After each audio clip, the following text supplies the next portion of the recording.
Bismillahirrahmanirrahim. Assalamu alaikum dear students. So today is our lecture number 3 and in this lecture we are going to study loops. So in C++ there are three kind of loops: for loop, while loop and do while loop. Today we will study for loop. Okay, let's start. So hash include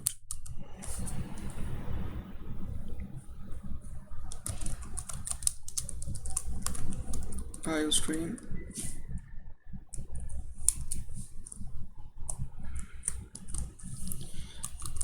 using name space std and writing the name of your function into main, starting your function with the curly bracket, and from here you will start working on your for loop. So the syntax of for loop is, first of all you will write for, okay, then round brackets, then inside the round brackets you will write int. Int is a type of variable, so integer variable we are going to use here. I is variable here, and initially we are assigning the value of I equals to 0. Okay, then we are saying that I less than 5. This is actually the condition. Okay, I will explain you later. Then you will write I plus plus. Okay, from here you are again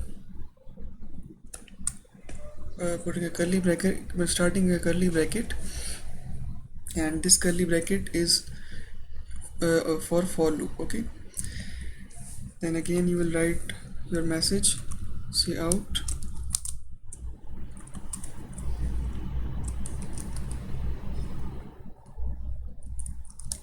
please do not cross this line, and here you will write end line.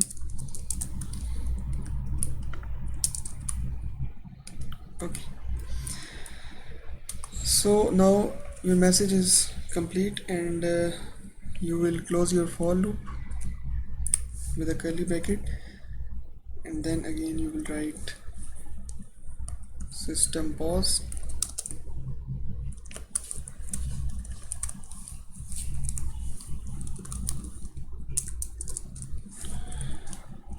and your function is complete. So here actually in this function what we are doing, we are just printing this message on the more than one times. Okay, when I will run the program you will see what is going on here. So now by pressing F9 I am compiling and saving the program for loop.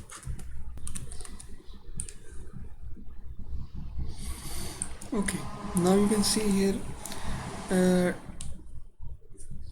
this line is printed 1 2 3 4 and 5 times. So how this for loop is working here, see, these are the two boundaries of for loop, and this cursor cannot escape these boundaries until or unless this condition becomes false. If this condition is false, then your cursor will jump into the next command. Okay, so it is working in the way that for int, initially int is the variable type of I means I is a variable of integer type. So initially I have set the value of I equal to 0, and so here I is equal to 0, so 0 is less than 5, so this condition is true. So if this condition is true, then the compiler will execute this command. Okay, see, one time this command is executed, so please do not cross this line, and I have written end line here, so that's why the line is ended, and then the next command is started from the new line. So when the cursor will come here, and it will go back. When it will go back, this I plus plus means this, the value of this I will be increased by 1. So now 0 plus 1, the value of I is now 1. So again it will check the condition 1 is less than 5. So again it will uh, print out this message here, and in the same way true for the fifth time. This condition will not be true. 5 is not less than 5. So this loop will just terminate, and compiler will start compiling the next line. So again, if here you want to do this, okay, let's do this. You will write I here, and now let's check what happens. See this, now it is also giving a number 0 loop for 0. This is for 1, this is for 2, this is for 3, this is for 4. For 5, the loop just terminates because this condition does not satisfy. Okay, so let's do some other examples.